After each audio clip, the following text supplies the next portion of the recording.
পরীক্ষিতের ব্রহ্মশাপ। সৌতি বলে, এই রূপে গেল বহুকাল, পাণ্ডু বংশে হইল পরীক্ষিত মহীপাল। মহাপুণ্যবান রাজা প্রতাপে মিহির, কৃপাচার্য শিক্ষায় সকল শাস্ত্রে ধীর। সত্য দয়া ক্ষমা যোগ্য দানে বড় রত, মৃগয়াতে প্রিয় বনে ভ্রমে অবিরত। দৈবে একদিন রাজা বিন্ধিয়া হরিণে, পলায় হরিণ পাছে ধাইল আপনে। পরীক্ষিত বানে জিয়ে কাহারো জীবন, পলাইয়া গেল মৃগ দৈব নিবন্ধন। বহু দূরে অরণ্যে পশিল নরবর, দেখিতে না পায় মৃগ অরণ্য ভিতর। তৃষায় আকুল বড় হইল রাজন, শুনিয়া গভীর শব্দ গহন কানন। শব্দ অনুসারে রাজা করিল গমন, বসিয়াছে একজন দেখিল রাজন। আমি পরীক্ষিত বলি বলেন ডাকিয়া, দেখিলে কি গেল মৃগ কোন পথ দিয়া। মৌনব্রতে আছে মুনি রাজা নাহি জানে, উত্তর না পেয়ে রাজা ক্রোধ কইল মনে।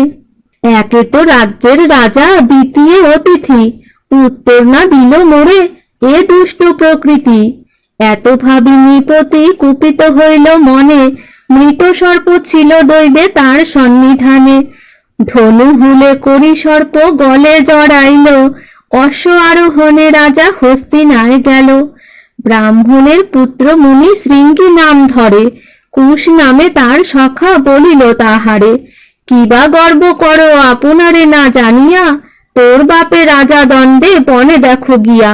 এত শুনি গেল শৃঙ্গি দেখিবারে বাপ, গলায় দেখিল বেড়া আছে মৃত সাপ। ক্রুদ্ধ হইল শৃঙ্গি যেন জ্বলন্ত অনল, রাজারে দিলেন সাপ হাতে করি জল। আজ হইতে 7 দিনে পরীক্ষিত নৃপে, দংশিবে তক্ষক নাগে মম এই সাপে। পুত্রের শুনিয়া সাপ দ্বিজে হইল তাপ, মৌনভঙ্গে দ্বিজবর করো এ বিলাপ। সন্তান অজ্ঞান তুমি করিলে কি কর্ম, ক্রোধে তপ নষ্ট হয় প্রবল অধর্ম। রাজারে যে দিতে সাপ উচিত না হয়, রাজার প্রতাপে সব রাজ্য রক্ষা হয়। রাজার আশ্রয় যজ্ঞ করে দ্বিজগণ, যজ্ঞ কইলে বৃষ্টি হয় জন্মে শস্য ধন। দুষ্ট দৈত্য চোর ভয় রাজার বিহনে, রাজ্য রক্ষা হেতু ধাতা সৃজিল রাজনে। রাজা দশশ্রোত্রিয় সমান বেদে বলে, হেন নৃপে সাপ দিয়া কুকর্ম করিলে।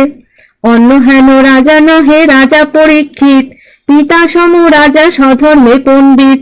ব্রতধারী বলি রাজা আমা নাহি জানে, ক্ষুধার্ত আইল রাজা আমারও সদনে। না করিলে গৃহধর্ম নীলামার সাপ, ক্ষমা করি পুত্র তারে খণ্ড মনস্তাপ। এত শুনি শৃঙ্গি বাপেরও গোচরে, যে কথা বলিল পিতা নারী খণ্ডিবারে। সহজে বচন মম না হয় খণ্ডন, যে সাপ দিলাম ইহা খণ্ডিব কেমন। এত শুনি মুনি বর হইল চিন্তিত, নিশ্চয় জানিল মুনি না হয় খণ্ডিত। গৌরমুখ নামে শিষ্য আনিল ডাকিয়া, পাঠাইল নৃপস্থানে সকল কহিয়া। আজ্ঞা পেয়ে গেল বিপ্র হস্তিনা নগর, প্রবেশ করিল গিয়া যথা নৃপবর। ব্রাহ্মণ বলেন রাজা শুনো সাবধানে, মৃগয়া কারণ তুমি গিয়াছিলে বনে। যে দ্বিজের গলে জড়াইলে মৃত সাপ, অজ্ঞান তাহার পুত্র ক্রোধে দিল সাপ।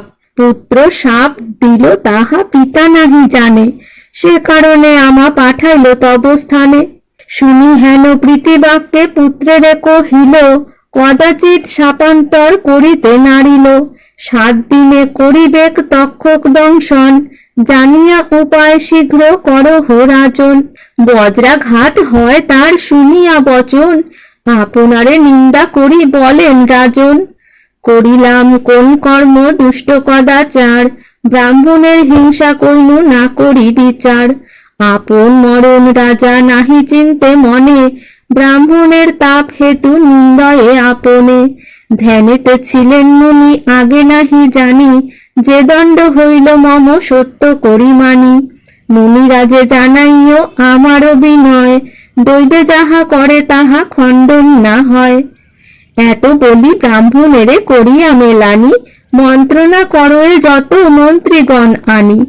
তক্ষক দংশিবে সপ্ত দিবস ভিতরে, কি করি উপায় শীঘ্র জানাও আমারে। মন্ত্রীগণ বলে রাজা করো অবধান, মঞ্চ এক উচ্চতর করহ নির্মাণ। উচ্চ এক স্তম্ভে মঞ্চ করিল রচন, চতুর্দিকে জাগিয়া রহিল মন্ত্রীগণ। সর্পের যতেক মন্ত্র আছয়ে সংসারে, চতুর্দিকে রাখিলেন যোজন বিস্তারে। বেদ বিজ্ঞ বিপ্রযত সিদ্ধ বাক্য যার, শত শত চতুর্দিকে রহিল রাজার। তাহে বসি দান ধ্যান করে নৃপবর, হরিগুণ শুনে রাজা ধর্মেতে তৎপর।